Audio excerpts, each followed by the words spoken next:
C'est dans le respect strict des gestes barrières contre la Covid-19 et un accès limité à la salle que des centaines de militants de l'UFDG se sont retrouvés ce dimanche au siège du parti pour investir officiellement leur candidat, Cellou Dalein Diallo. Des militants, mais aussi des ténors et responsables du parti, tous optimistes et déterminés à faire du leader de l'UFDG le prochain président de la Guinée. Nous avons donc consulté toutes les fédérations à l'intérieur du pays, en Europe, aux États-Unis, en Amérique, disons, en Asie et en Afrique. Sur ce, nous allons vous annoncer que le résultat était vraiment en faveur d'une participation à l'élection. En ce sens, nous avons eu pratiquement, pour l'Afrique, nous avons eu 15 qui étaient d'accord pour les participations et 4 seulement qui disaient de ne pas aller aux élections. Pour les fédérations de l'intérieur du pays, nous avons eu 55 fédérations consultées et les 55 fédérations de l'intérieur ont demandé à ce qu'on aille aux élections. En Europe, sur 10 consultés, nous avons obtenu 9 réponses. Sur les 9 réponses, nous avions 4 qui disaient qu'il faut participer aux élections et 5 ont dit de ne pas participer aux élections. En ce qui concerne l'Asie, évidemment, la Chine, elle a demandé à ce que nous participions. Le président de l'UFDG, Cellou Dalein Diallo, peut-il, étant un homme de dignité et d'honneur, se refuser de répondre à cet appel?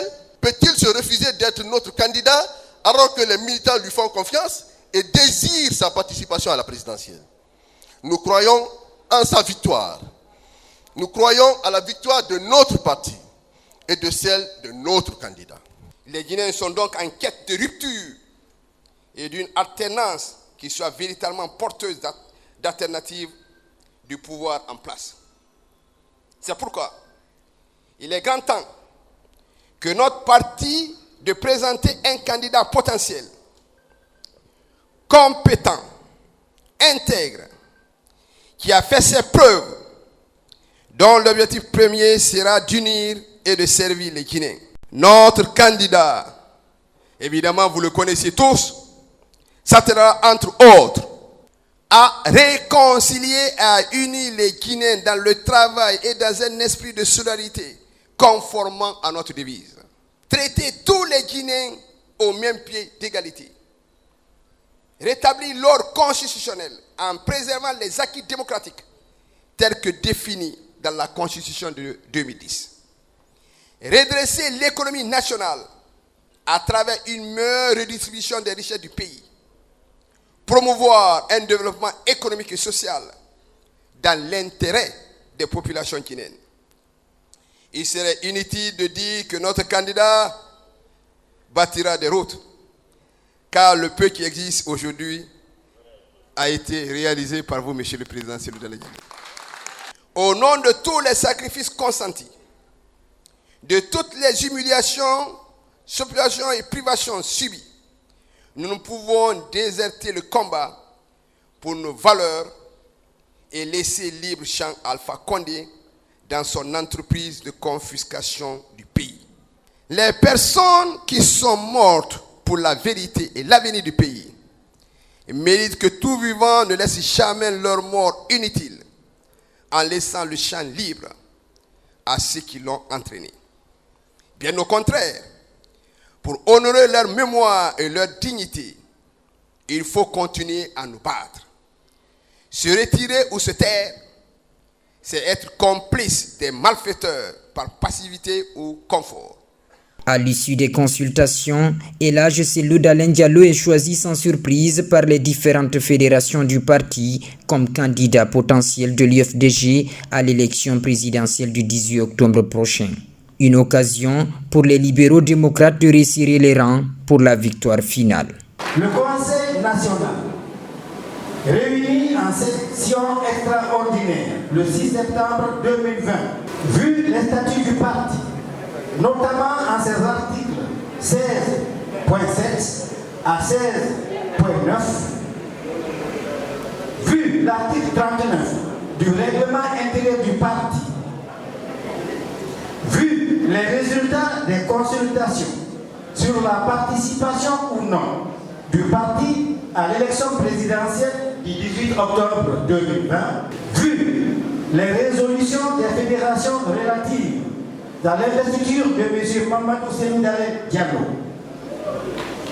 vu les contraintes liées notamment à la crise sanitaire empêchant l'organisation d'un congrès national du parti ou l'ouverture d'une session ordinaire du Conseil national du parti, conformément aux dispositions visées ci-dessus. Vu les résultats des travaux du Conseil national du 6 septembre 2020 décide d'investir officiellement Monsieur Mamadou Cellou Dalein Diallo, candidat de l'UFDG à l'élection présidentielle de 2020.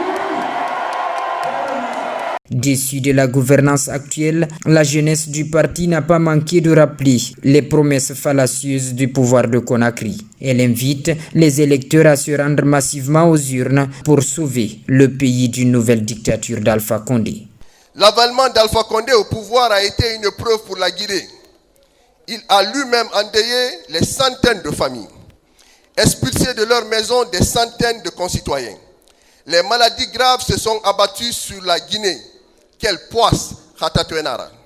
En réalité, M. Alpha Condé a un bilan triste. Avec Alpha Condé, les routes sont défoncées. Et à chaque saison des pluies, les villes se coupent d'autres. Les routes en deuil. Alpha Condé n'a pas été le président de la création des emplois. Il a empêché les Guinéens de contribuer à la création de richesses, au progrès dans leur pays. Cela a conduit des centaines de jeunes à entrevoir leur avenir dans d'autres pays et à emprunter le chemin périlleux de l'immigration clandestine. À la quête d'un sens à leur vie et d'un avenir meilleur. Aujourd'hui, avec Alpha Condé, pour avoir un emploi, il faut être un recommandé ou un militant de son parti. Et aussi de ceux qui lui inventent un bilan qu'il n'a pas. Surtout, il ne faut pas être compétent.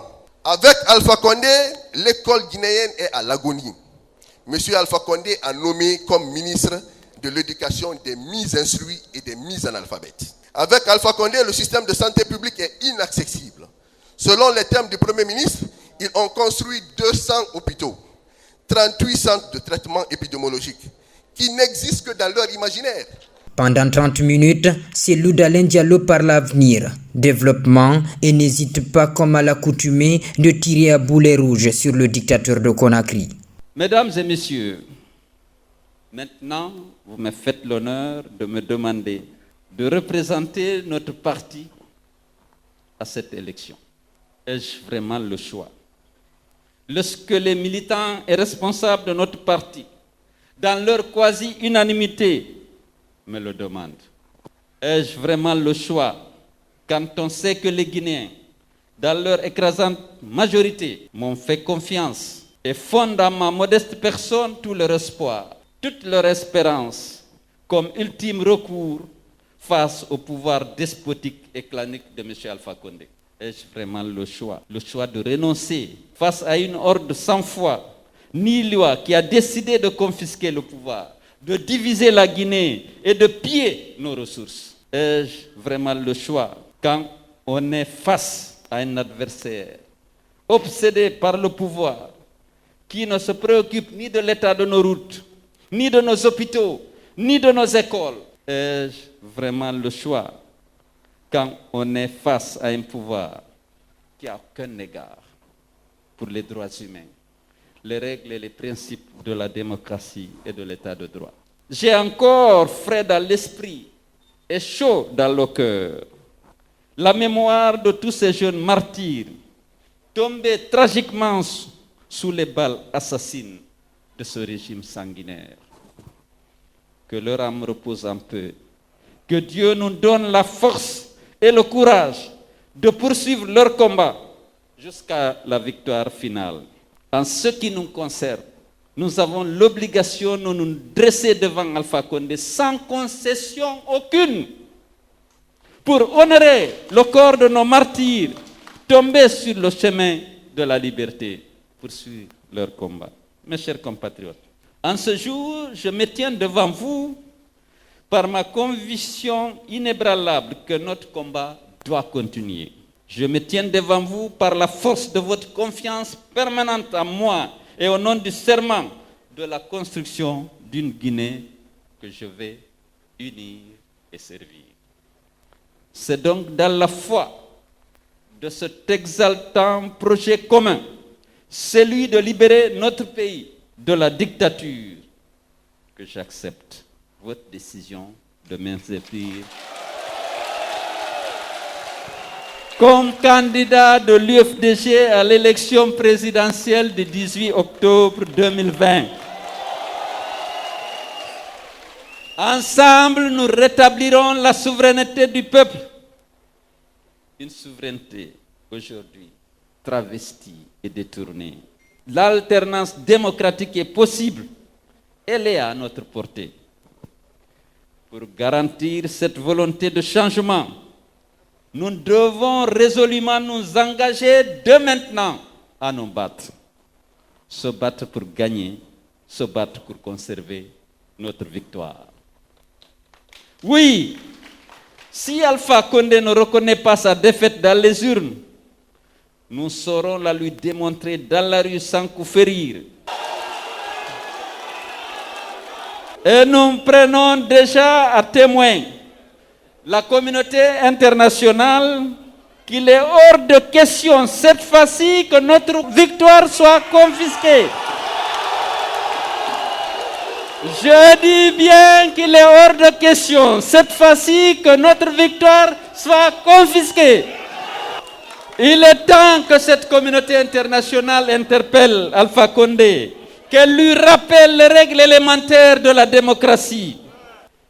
Dans tous les cas, nous serons là dans les urnes, dans la rue, sans tank, ni fusil mitrailleur, sans faux bulletins pour bourrer les urnes, et nous ferons face à toute velléité de confiscation de nos suffrages et pour imposer la vérité des urnes. Je serai devant la pointe de l'épée, le fer de lance, la poudre du canon. Je ne déserterai pas. Dans ce champ de bataille, je ne fléchirai pas. Le vol a assez duré dans ce pays. Le mensonge a suffisamment fait du mal. Il est temps que nous soyons l'immense tempête salvatrice qui souffle définitivement ce monde délinquant et déliquescent. Attaché à la réconciliation nationale et soucié d'un lendemain meilleur pour les Guinéens, le candidat de l'UFDG invite tous les partis d'opposition à une synergie d'action contre le troisième mandat d'Alpha Condé. Qu'on forme la coalition pour l'alternance démocratique, qu'on se concerne, qu'on mutualise nos forces pour barrer la route à Alpha Condé. Mais même ceux qui ne participent pas, qui se battent, qui n'ont pas présenté de candidature pour une raison ou pour une autre, qu'on forme la coalition pour l'alternance et qu'on se mobilise tous pour empêcher Alpha de s'octroyer cette présidence à vie. Dans les prochaines heures, Cellou Dalein Diallo déposera lui aussi son dossier de candidature à la Cour constitutionnelle avant de mettre sur pied son équipe de campagne.